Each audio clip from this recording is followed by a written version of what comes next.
नमस्कार प्रिय विद्यार्थियों, स्वागत है आप सभी का आपके अपने YouTube channel Envira online school पर। आज मैं आप लोगों के बीच आपका सबसे इम्पोर्टेंट वीडियो लेके आया हूँ। आपके लिए ये वीडियो इसलिए इम्पोर्टेंट है विद्यार्थियों, क्योंकि इस वीडियो में आपको देखने को मिलेगा कि गणित के अंदर कक्षा 10वीं की अगर बात की जाए तो कौन से सिलेबस का जो पार्ट हट चुका है हम उसकी बात करेंगे। तो आप अच्छे से पूरा वीडियो देखिएगा और अपने अन्य साथियों तक शेयर भी करिएगा। शेयर करना है आपको, क्योंकि उन लोगों को भी पता चले कि हमें क्या क्या अध्यायों में कौन से अध्यायों में क्या क्या टॉपिक इस साल नहीं पढ़ना है। तो उम्मीद करूंगा आपको ये वीडियो अच्छा भी लगेगा और आप अपना फीडबैक कमेंट के माध्यम से ज़रूर दोगे। तो आज शुरू करते हैं अपने वीडियो को। और सबसे पहली बात, ऊपर हेडिंग भी आपको समझ में आ रही होगी, परीक्षा 2021 के लिए हटाया गया भाग, ओनली फॉर हटाए गए भाग की बात करूंगा बच्चों।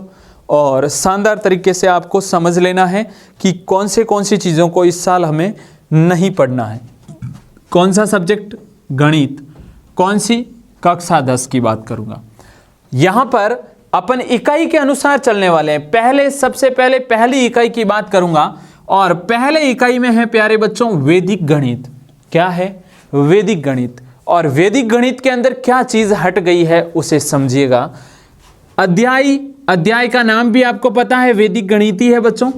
वैदिक पद्धति द्वारा सरल समीकरणों के हल। वैदिक पद्धति द्वारा सरल समीकरणों के हल।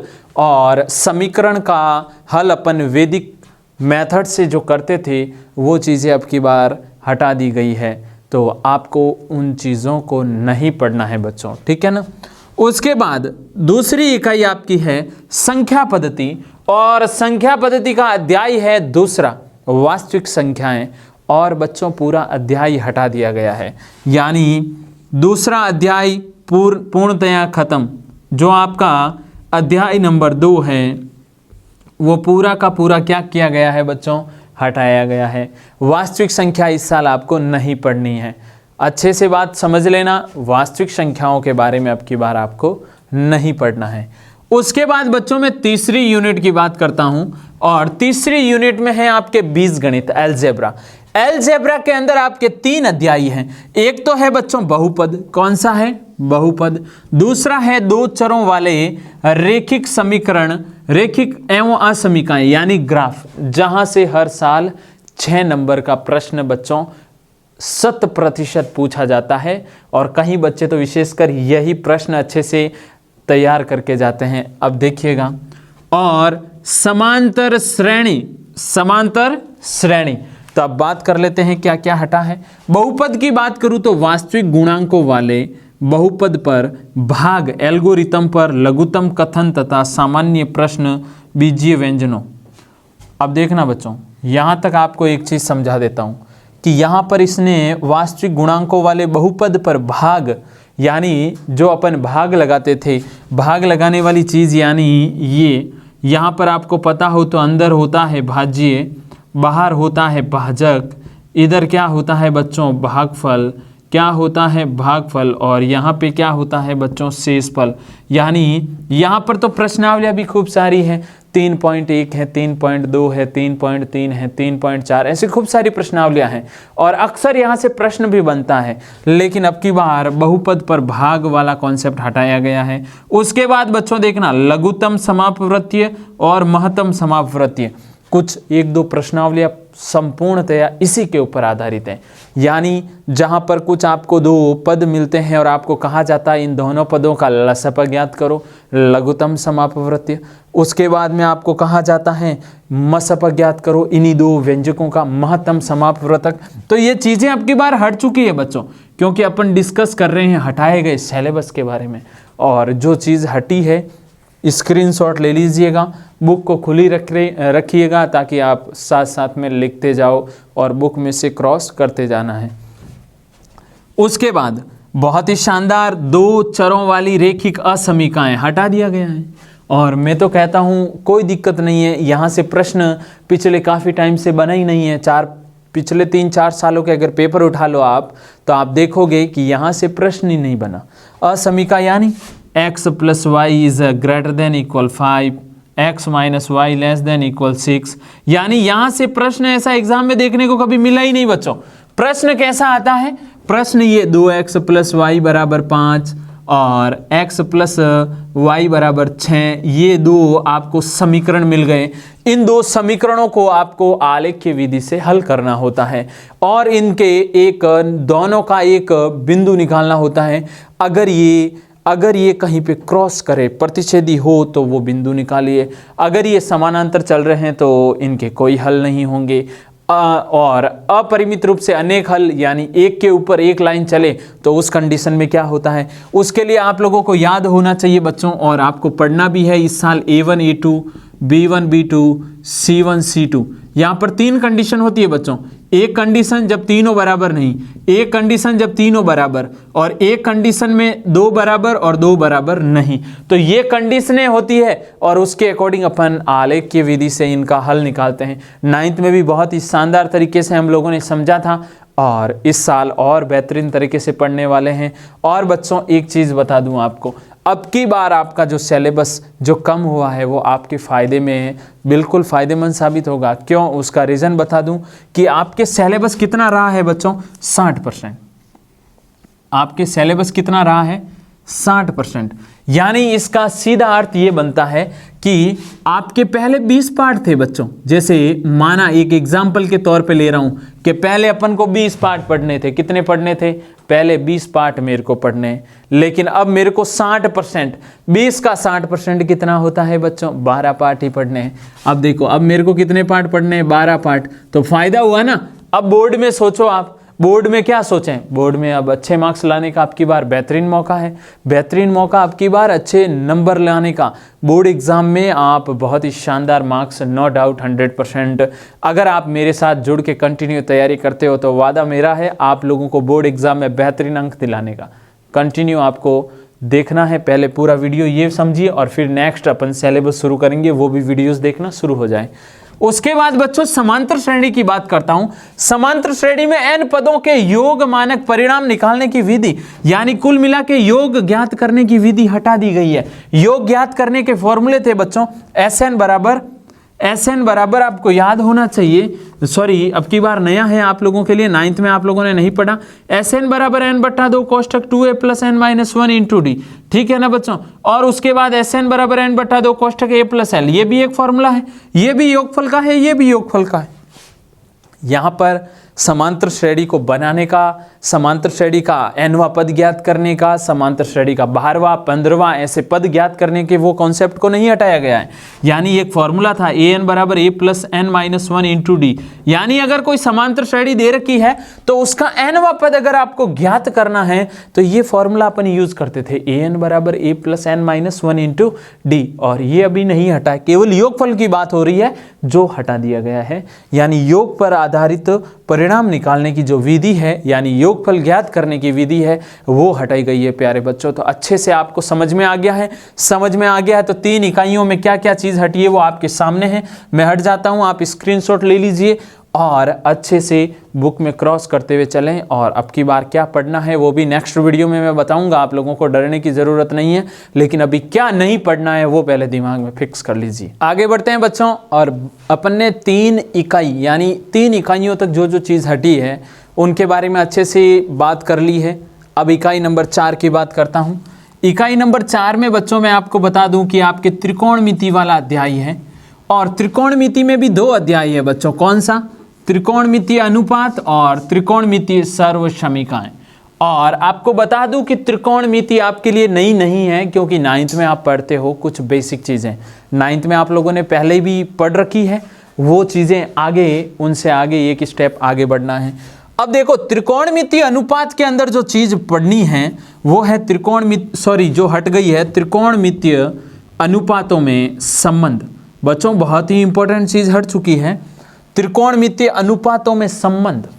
अब त्रिकोणमितीय अनुपात कैसे, आप लोगों ने लाल बट्टा कक्का पढ़ाई होगा और आप लोगों को याद होगा, ये है साइन थीटा, ये है कोस थीटा, ये है टेन, यहाँ पे आता है कोट, यहाँ पे सेक, और यहाँ क्या आता है बच्चों? कोसेक।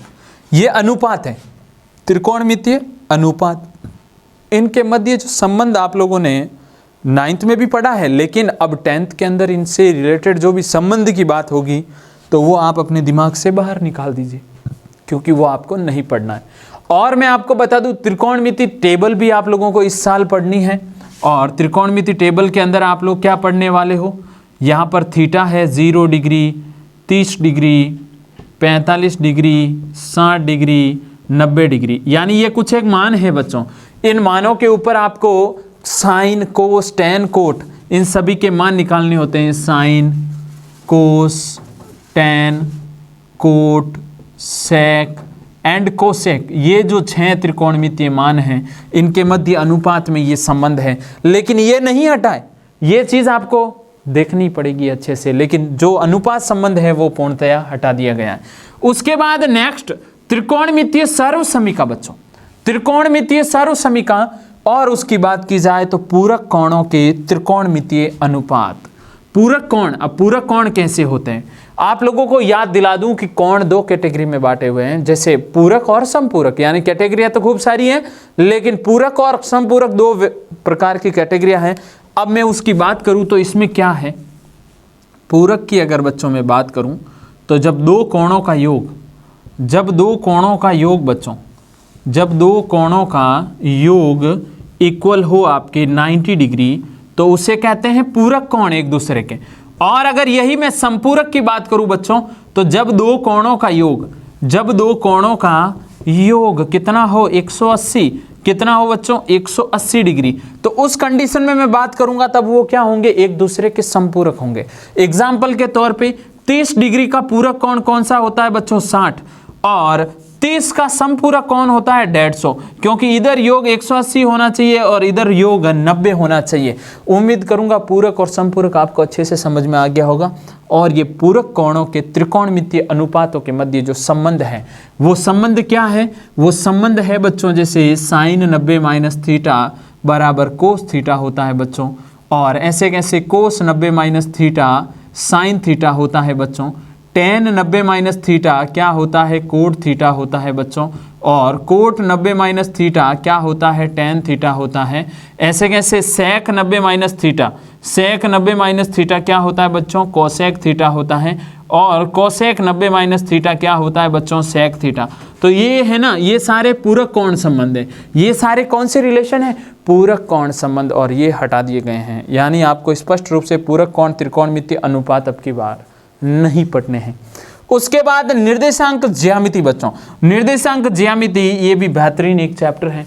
इसमें कुछ गिने चुने सूत्र हैं, गिने चुने सूत्र यानी क्या अर्थ है मेरी इस बात का, आपको एक रेखाखंड मिलता है और उसके 2 बिंदु मिलते हैं, जैसे a x1 और y1, इस बिंदु B के को x2 y2। निर्देशांक ज्यामिति जब ग्राफ की बात करते हैं तो ग्राफ में आपको पता है एक भुज होता है और एक कोटि होती है, x, y यानी निर्देशांक को लिखने का तरीका होता है। अगर इन दोनों के मध्य की दूरी ज्ञात करनी हो बच्चों तो कैसे ज्ञात करते हैं, रूट x2 माइनस x1 का square plus y2 minus y1 का स्क्वायर। क्लियर है ना बच्चों। और अगर इसका मध्य बिंदु निकालना हो, यहीं पर क्या निकालना हो, मध्य बिंदु बच्चों, तो मध्य बिंदु x1 प्लस x2 बट्टा 2, y1 प्लस y2 बट्टा 2। और बहुत ही सिंपल कहानी है, बहुत ही सिंपल कहानी है बच्चों, मैं 100% बोल रहा हूँ। और उसके बाद अगर बात की जाए बच्चों तो उसके बाद आता है अंतःविभाजन और बाह्य विभाजन। अंतःविभाजन बच्चों और एक है बाह्य विभाजन।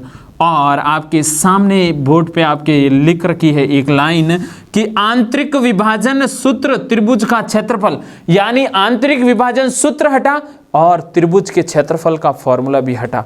त्रिभुज के क्षेत्रफल का फॉर्मूला एक बहुत बड़ा सा फॉर्मूला है और उसके लिए आपको जब आप अपने इस अध्याय को खोलोगे और जब पढ़ोगे, आप मेरे साथ कंटिन्यू बने रह के जब पढ़ोगे तो नो डाउट आपको देखने को मिलेगा कि त्रिभुज का जो क्षेत्रफल होता है वो अगर उसका संख्यात्मक मान आता है एक फॉर्मूले का तब तो क्षेत्रफल संभव है, और अगर 0 आता है तो क्षेत्रफल संभव नहीं होता।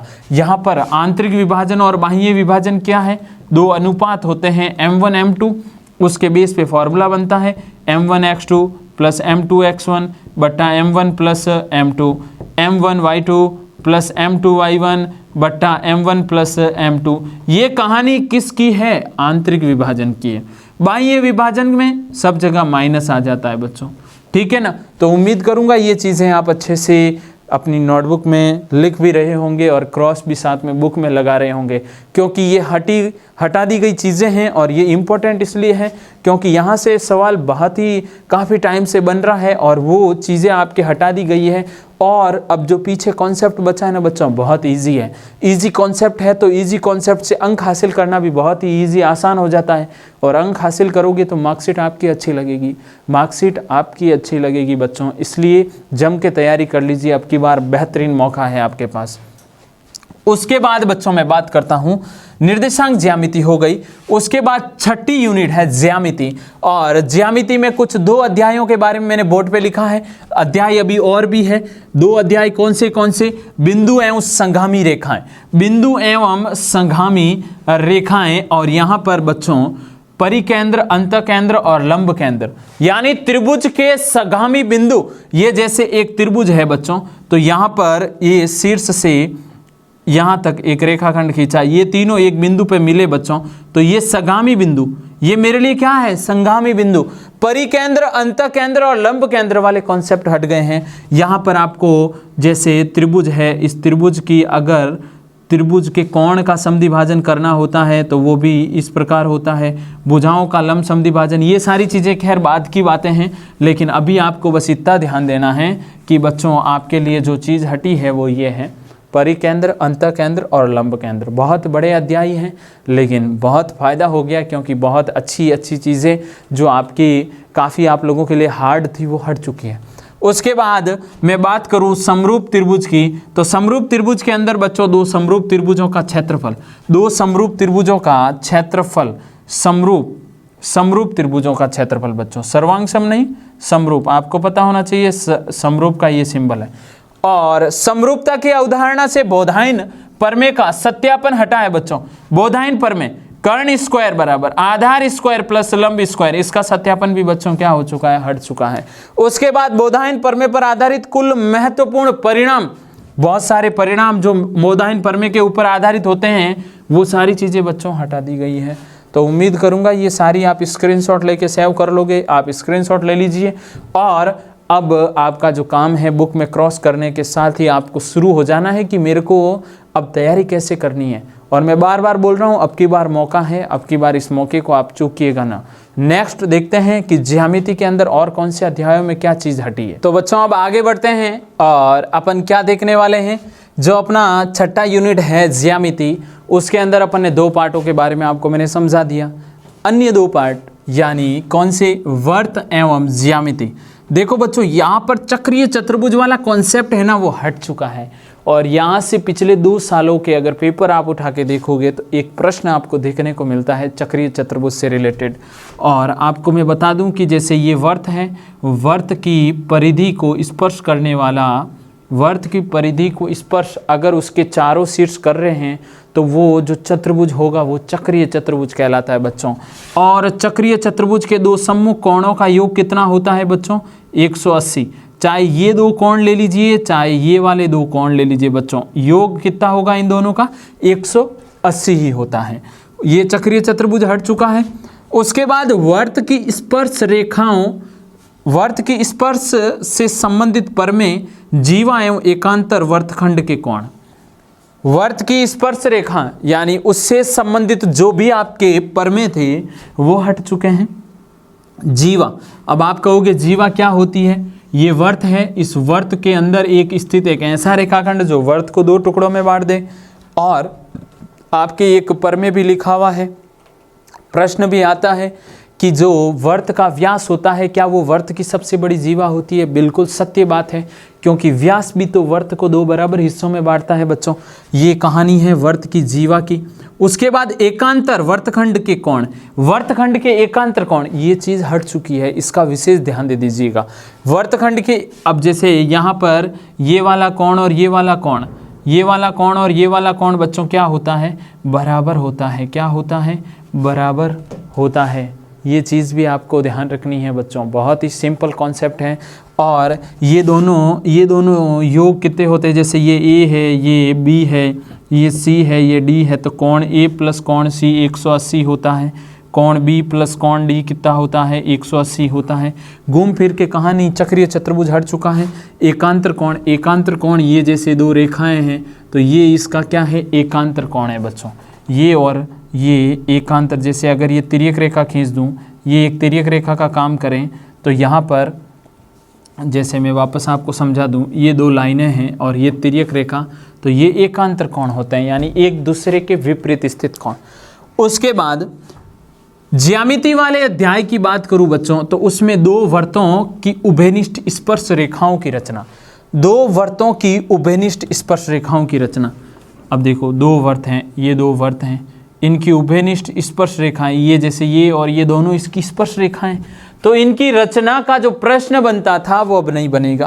त्रिभुज के अंतर्गत एवं परिमेय वर्त की अंतर्गत एवं परिगत है, सॉरी बच्चों, देखो बहुत बड़ी चीज हट चुकी है। त्रिभुज के अंतर्गत एवं परिगत वर्त की रचना, जैसे ये त्रिभुज है, त्रिभुज के अंतर्गत और ये है वर्त और ये त्रिभुज अंदर, यानी इस त्रिभुज के अंतर्गत एवं परिगत वर्त की रचना वाला टॉपिक हट गया है। और ये बहुत ही अपने लिए नुकसानदायक बात भी है क्योंकि यहाँ से 4 नंबर का प्रश्न अक्सर बनता है ये रचना वाला, और चक्रीय चतुर्भुज 6 नंबर का बहुत इजी प्रश्न आता है। लेकिन ये दोनों चीज़ें अगर अपने हाथ से चली जाती है तो अपने को हानि भी देखने को मिल रही है, यहाँ पर कुछ ना कुछ नुकसान भी हुआ है बच्चों। तो यहाँ पर ये बहुत ही अंतर्गत और परिगत वर्त की जो रचनाएं करते थे वो वाला टॉपिक आपके हटाया गया है। अच्छे से ध्यान दे दीजिएगा और क्रॉस कर दीजिएगा क्योंकि इसमें समबाहु त्रिभुज, अधिक कोण त्रिभुज और विषमबाहु त्रिभुज, यहाँ पे 3 कॉन्सेप्ट के ऊपर आधारित ही अपन अंतःवर्त बनाते थे। इन तीनों के ऊपर ही आधारित अपन क्या बनाते थे, परिगत वर्त। बात समझ में आ गई। एक में आपके कोणों का विभाजन करके उनका संगामी बिंदु ढूंढा जाता था और एक में भुजाओं का लंब समद्विभाजन करके उनका संगामी बिंदु ढूंढा जाता था।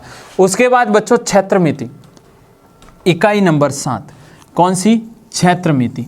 और क्षेत्रमिति में समतलीय आकृतियों का क्षेत्रफल, और उसमें भी बच्चों आपकी सबसे अच्छी चीज की वर्तखंड एवं त्रिज्या खंड का क्षेत्रफल।